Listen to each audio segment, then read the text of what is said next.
Hello friend, good morning. यहाँ से आज हम बात करने वाले प्रोजेक्ट वर्क मैथ के बारे में। तो यहाँ से ये मैथ का प्रोजेक्ट वर्क है डीएलएड आप द्वितीय सेमेस्टर, जैसा कि आप स्क्रीन पर देख रहे हैं। तो चलिए यहाँ से हम द्वितीय सेमेस्टर के मैथ का प्रोजेक्ट स्टार्ट करते हैं। तो सबसे पहले आप देख सकते हैं यहाँ विषय क्या है, गणित शिक्षण। तो आगे चलिए बात करते हैं। हमारा सबसे पहला टॉपिक, मैंने दो टॉपिक यहाँ पे लिखा है, topic first and topic second. सबसे पहले टॉपिक फर्स्ट में क्या है, त्रिभुज यानी कि ट्रायंगल। आप यहाँ से देख सकते हैं फार्मूला क्या है, समकोण त्रिभुज का क्षेत्रफल बाई इमेज द्वारा, ऐसे आप लिख सकते हैं, अपने कॉपी में नोट डाउन कर सकते हैं। चलिए आगे बात करते हैं, त्रिभुज का क्षेत्रफल क्या है। तो आप वीडियो पॉज करके आसानी से लिख सकते हैं, मैं आपको इसे स्क्रॉल करके दिखा दे रहा हूं। तो चलिए तीसरा क्या है, त्रिभुज का परिमाप तीनों भुजाओं का योग होता है। समबाहु त्रिभुज का लंब ऊंचाई क्या होती है, √3/2 इंटू भुजा होती है। ऐसे आप इमेज बना सकते हैं। समबाहु त्रिभुज का क्षेत्रफल क्या होता है, तो √3/4 इंटू भुजा का स्क्वायर। चलिए पेज नंबर हम थर्ड पे पहुंच गए हैं, सेकंड नंबर हमारा समाप्त हो गया पेज। तो समबाहु त्रिभुज की ऊंचाई क्या है, छठा, आप यहाँ से देख सकते हैं 1/2 √4a² - b²। समबाहु त्रिभुज का क्षेत्रफल क्या होता है, 1/4b √4a² - b²। तो आप यहाँ से देख सकते हैं बाई इमेज भी आप बना सकते हैं अगर आपको दिख रहा हो तो। जैसा कि आगे बात करते हैं किसी त्रिभुज का क्षेत्रफल। आप यहाँ से देख सकते हैं एक त्रिभुज का क्षेत्रफल निकालने का ये तरीका है, जैसे √s s - a s - b s - c।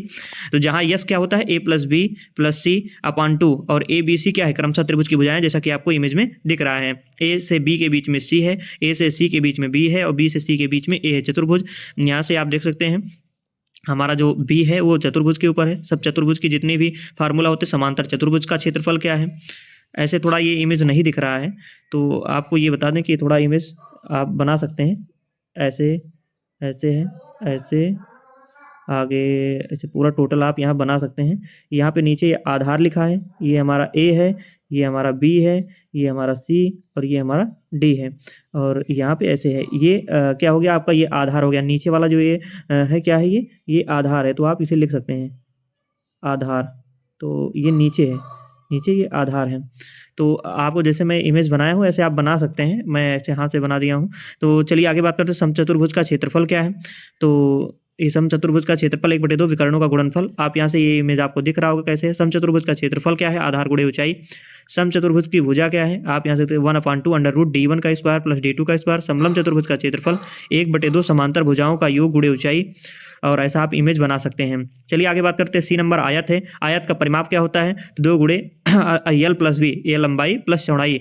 या इसको अगर निकालने के लिए अगर पैसे दिए हों तो कैसे निकाल सकते हैं, तो इसमें कुल लागत बटे दर प्रति इकाई आप इमेज यहाँ से बना सकते हैं। आयत का क्षेत्रफल क्या होता है, लंबाई गुणे चौड़ाई। आयत का विकर्ण √l² + b²। वर्ग क्या है, आप यहाँ से देख सकते हैं वर्ग, डी नंबर वर्ग, वर्ग का क्षेत्रफल। भुजा का स्क्वायर, वर्ग का परिमाप 4 गुणे भुजा, वर्ग की भुजा। तो आप यहाँ से देख सकते हैं a इंटू ए होता है, वर्ग की भुजा a होती है, या अंडर रूट क्षेत्रफल कर सकते हैं, परिमाप बटे 4 होता है। ये जितने लिखे हैं इक्वल में सभी इसके फार्मूले हैं। आप समझ लीजिए 4 फार्मूला यहाँ पर हमने लिख दिया है, आप ऐसे निकाल सकते हैं वर्ग की भुजा। वर्ग का विकर्ण क्या है, आपको इमेज दिख रहा होगा, नहीं दिख रहा है तो मैं यहाँ से आपको कर दे रहा हूँ लाइनिंग। तो ये है पहली लाइन, ये दूसरी लाइन, ये तीसरी, ये चौथी, ऐसे करके आप यहाँ से एक विकर्ण डालेंगे।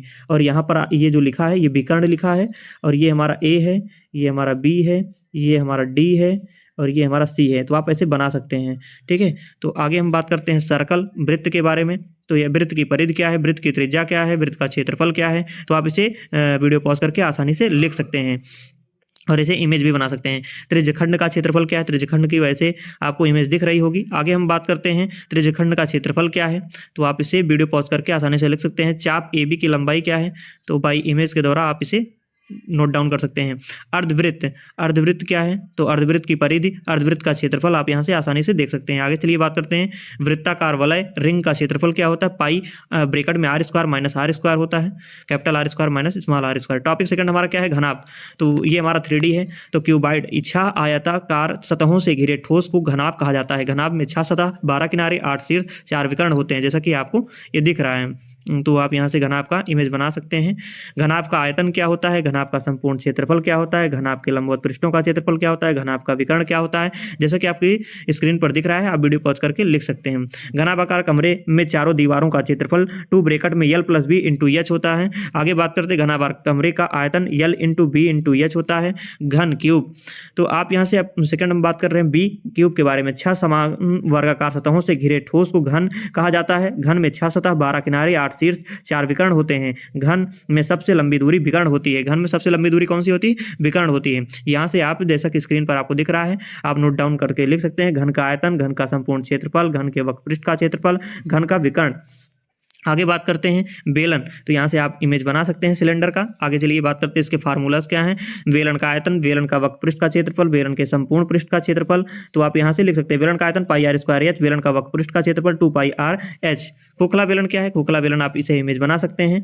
और यहाँ से देखिए नीचे आपको दिख रहा हो, खोखले बेलन के आधार का क्षेत्रफल क्या होता है? पाई ब्रैकेट में कैपिटल आर का square minus small R square. आगे बात करते हैं खोखले बेलन के आंतरिक वक्रपृष्ठ का क्षेत्रफल 2 पाई आर एच। खोखले बेलन के बाह्य वक्रपृष्ठ का क्षेत्रफल 2 पाई कैपिटल आर एच। खोखले बेलन के आंतरिक आयतन pi small R square H. वैसे बाह्य का भी क्या होगा? उसमें कैपिटल आर स्क्वायर एच हो जाए। खोखले बेलन का संपूर्ण पृष्ठीय क्षेत्रफल 2 pi R H plus 2 pi capital R H plus 2 pi bracket में capital R minus small R square. शंकु यहाँ से बात करते हैं, आप जैसे कोन आइसक्रीम खाते होंगे तो वो कोन है, आप यहाँ से बना सकते हैं। शंकु का आयतन 1/3 पाई आर स्क्वायर एच होता है। शंकु का वक्रपृष्ठ क्षेत्रफल पाई आर एल होता है, जहां पर यल क्या है? ये एक तिर्यक ऊंचाई है। शंकु का संपूर्ण पृष्ठ क्षेत्रफल पाई आर एल प्लस आर होता है। शंकु की तिर्यक ऊंचाई आप कैसे निकाल सकते हैं? L equal to under root H square plus R square से आप निकाल सकते हैं। गोला, आप यहाँ से गोला देख रहे होंगे, बाई इमेज बना सकते हैं आप। चलिए आगे बात करते हैं। गोले का वक्रपृष्ठ क्षेत्रफल क्या होता है? 4 पाई आर स्क्वायर। गोले का आयतन क्या होता है? 4/3 पाई आर क्यूब।